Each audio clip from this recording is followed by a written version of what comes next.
Warning, Doom Eternal will contain blood and gore, intense violence and strong language, and so will this review. You have been warned.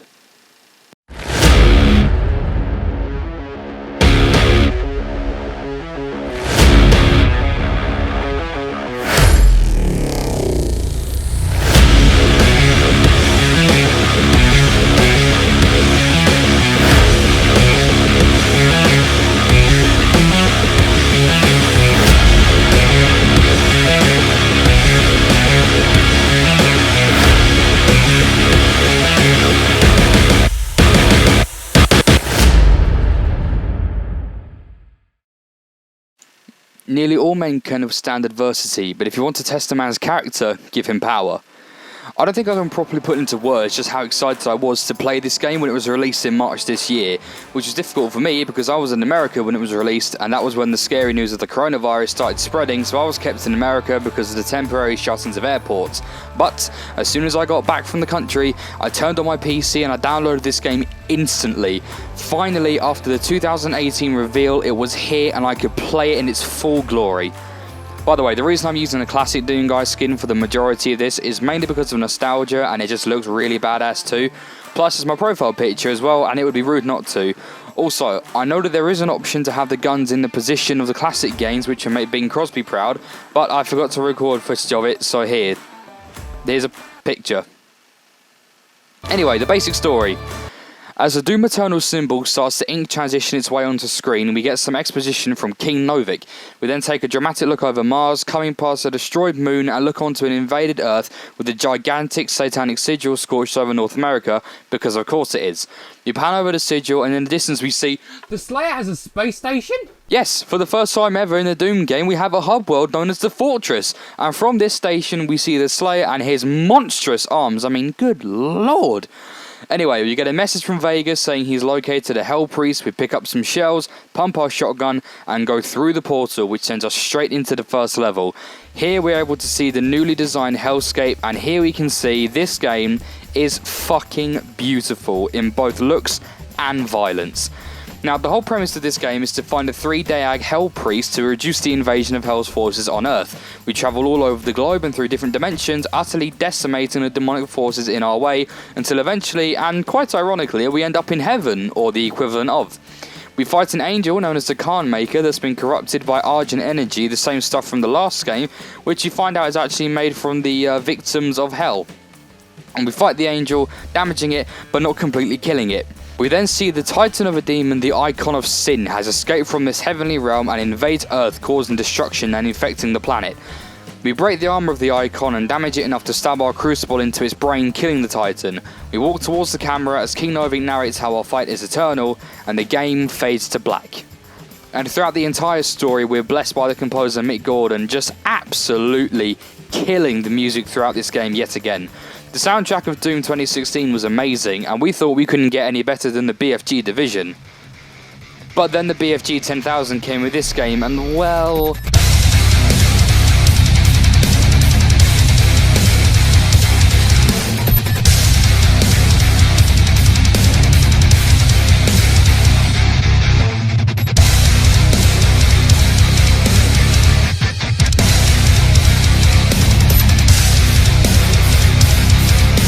literally shat on everything from the last game, but then again, what do you expect from a song that used a synthesized chainsaw?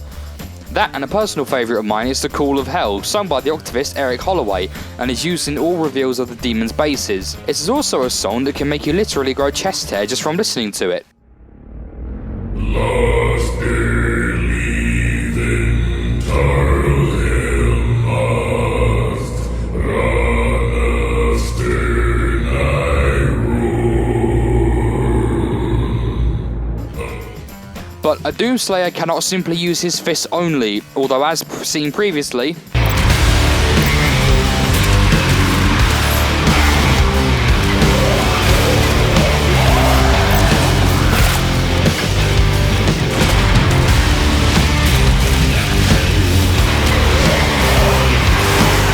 that's very much up for debate. So he needs some firepower, and man does he have it.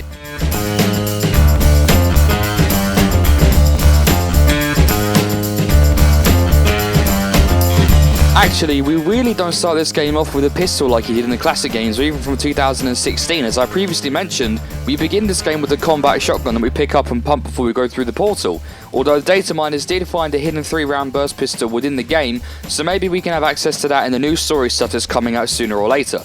It's in this first level that we get introduced to the returning weapon mods. Each weapon can house 2 mods, which greatly improves the gun's abilities, making it stronger, last longer, or even change the round into explosives in certain cases. On top of all of that, all the mods can be mastered, so they become even more powerful, giving you more accessible rounds to shoot, increased cooldown speed, and much more, and also giving you access to some collectible skins to add onto the guns, which basically just makes them green, or white and red, or just white, but they do look really good compared to the original skins, so mastering every single mod is actually rewarding as well as fun. Collectively, the weapon mods are amazing fun to grab and experiment with, but the one gripe I have about the weapons in Doom Eternal is that they are basically identical to the ones from 2016, but with a couple of different skins, which is good, because even from the classic games, id Software made a game mechanic that worked and didn't try to fix it, but to this point it does feel a bit samey.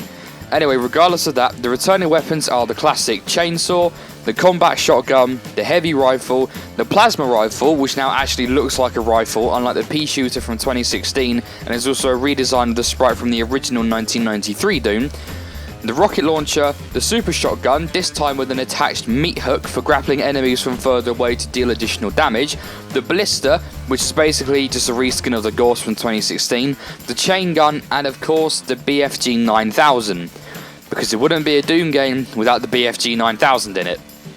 On top of these weapons, we also get a few new additions to the roster, this time being a shoulder-mounted grenade launcher, flamethrower and ice bombs, a wrist-mounted blade which is only ever used in glory kills but still looks really cool nonetheless, although I prefer the hands-on approach from 2016, a super strong blood punch which can destroy the armor on certain demons in one hit and is all around a good way to knock a demon's health in one hit, your Crucible Energy Sword, which you can charge with specific sword pickups that can one-hit kill even cyber demons, and the Unmaker, the newest super weapon making an appearance from Doom 64.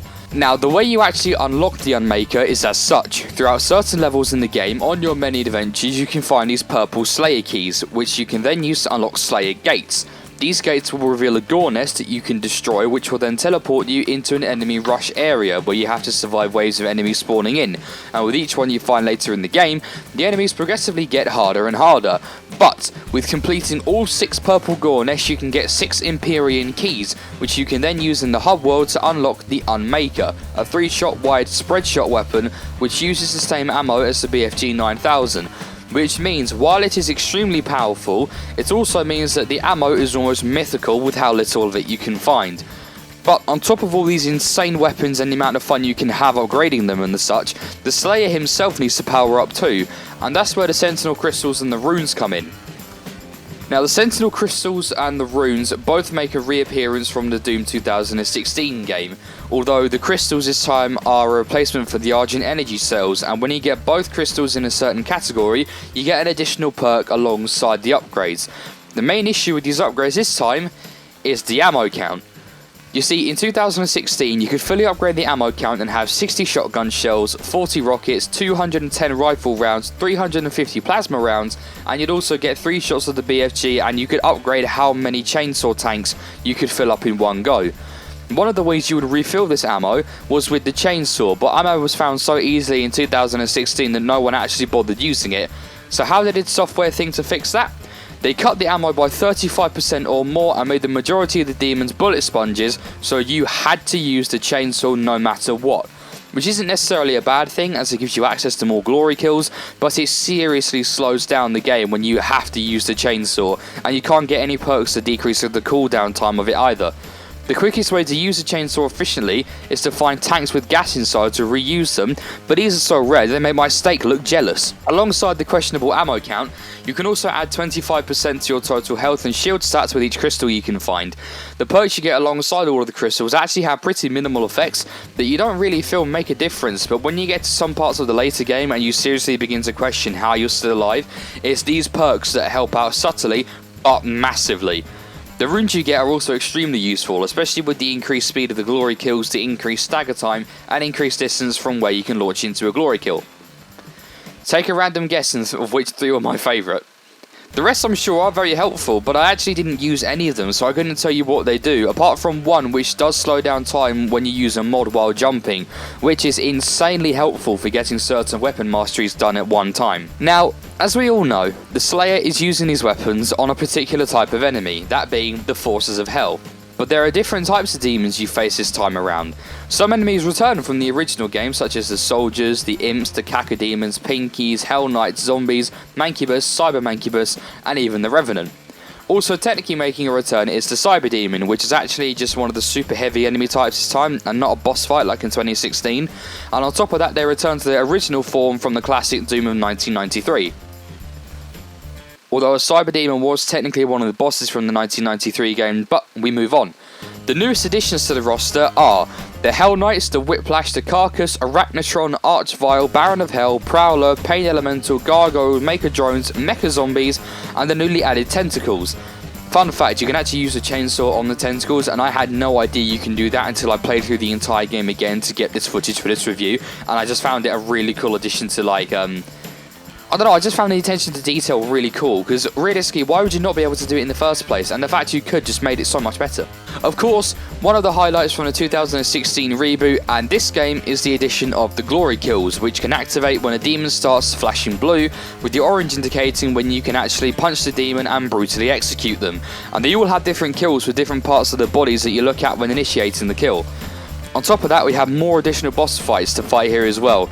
This time being the Doom Hunters, an ancient race of hunters fitted with augmentations to fight the Slayer, the Marauder, which is a Slayer hellified with a super shotgun of their own, an energy axe and shield, plus they have the ability to summon hellified dog souls to attack you with as well, the Gladiator, which has a shield and 2 demonic flails in a 2-stage fight where you take out the shield first and then the Gladiator itself, the previously mentioned Calm Maker, who shoots angelic rays at you and summons Maker Drones to fight alongside her, who you can only really damage with the Glory attack after grappling up to her using the meat hook from the super shotgun, and last but not least, the Icon of Sin, which is, in my opinion, easily the best part of the game, period. He slams his fist into the arena, flinging you off, he shoots lasers from his head, flaming pentagrams which damage you, fire from his hands, and on top of that, forcefully shoving the player backwards.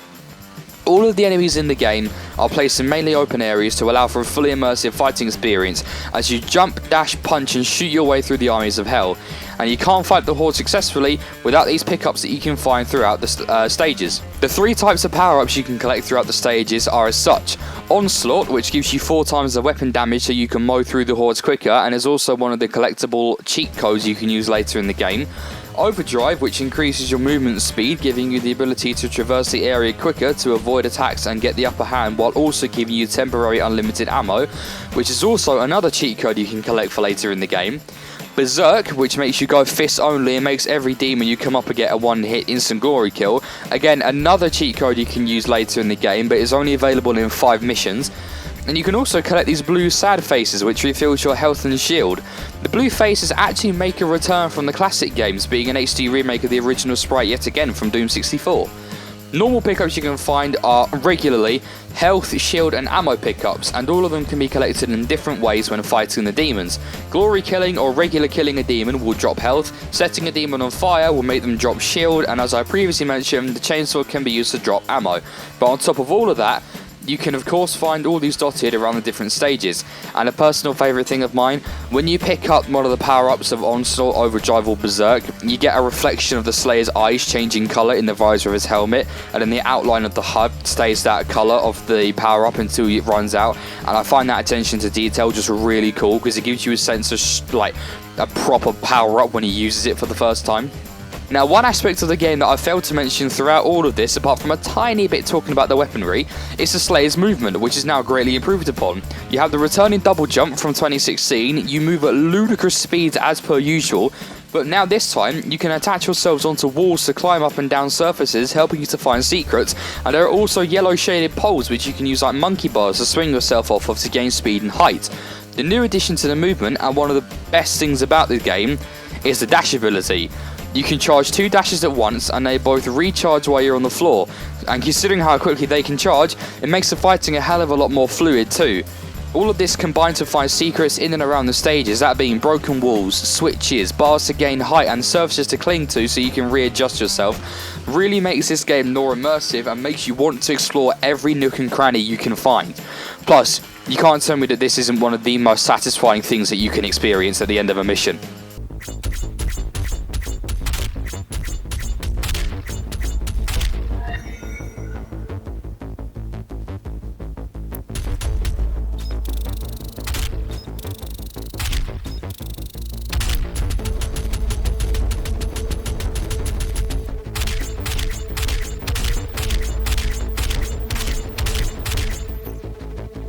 Oh my god, it's enough to make a man come.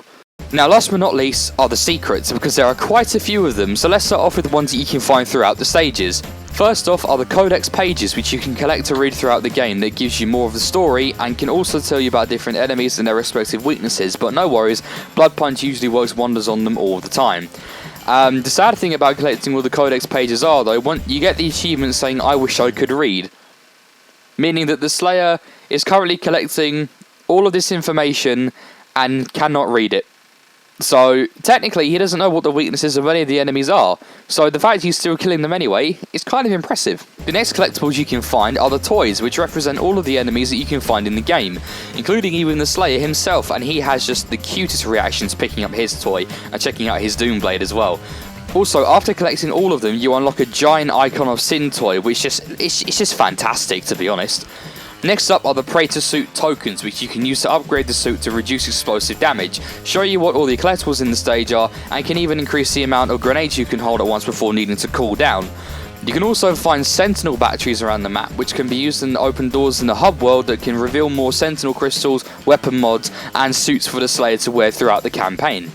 Alongside all of these, you can find records to collect around the stage that you can play while walking around the fortress, coming from older Doom games and games from Bethesda's past as well, and you can access them at any time from the station on the fly. And last but not least, you can find those previously mentioned cheat codes around the game, which you can use when you replay stages so you can make them more challenging or just a lot more fun to play in general. Also, if you can collect all of the cheat codes throughout the stages, when you go to the computer in the Slayer's room, you can actually access the entirety of the 1993 classic Doom game from the very beginning. You have access to the entire game, which is just a fantastic attention to detail. And not only that, on the computer, if you type in the password Flynn Taggart into the computer, you unlock the entirety of Doom 2 as well. Both games of which you can save the progress of and load up to play again later down the line. So who knows, I might even end up doing a video on both of those games later by playing them through Doom Eternal. Listen, I'm going to be brutally honest with you here. I really do believe that a game like this could be Game of the Year, but the reality is it never will be, which is sad because it took a beloved franchise and an important entry in first-person shooting history from 1993 all the way up until now.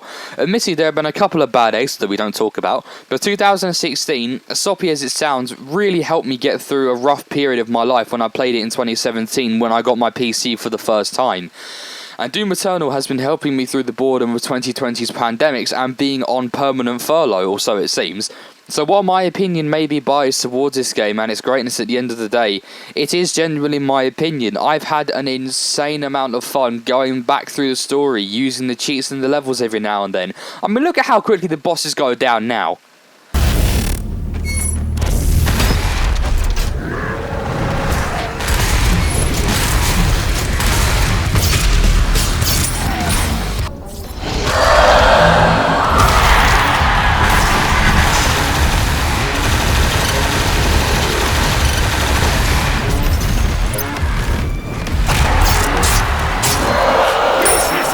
Yeah, they become genuinely pathetic once you've unlocked everything in the game, and the Mancubus's face when I punch it, it's just really funny to me when it happened, but maybe that's just my inner psycho coming out a bit too much. I also seriously enjoy getting all the toys and finding all the cheat codes, getting all the albums. It was seriously rewarding, and for as little of a story there actually is in this game, I do strongly believe that this game could be Game of the Year 2020. At least until Spider-Man Miles Morales comes out, because I recently got a 4K TV and I'm saving money for the PS5, and I am beyond excited for that game. Best believe I'm going to make a review when it comes out, and hopefully when I get my Elgato back from my friend. But there we go. That's all I could do for Doom Eternal, I'm pretty sure. And I'm happy with all the stuff that I included. But if you thought I was going to replay the entire game to get the gold skill and Ultra Nightmare difficulty, maybe for another day. But anyway, thanks for watching the video. This has been WD Gaming Reviews, a review channel that doesn't really review. And I'll see you in the next video with something of a series I want to create. Go and follow me on Twitter. I'm going to start posting some stuff on there as well and be more active. I also might start clickbaiting people just a little bit every now and then. So yeah, thanks for watching. See you in the next one. Bye guys.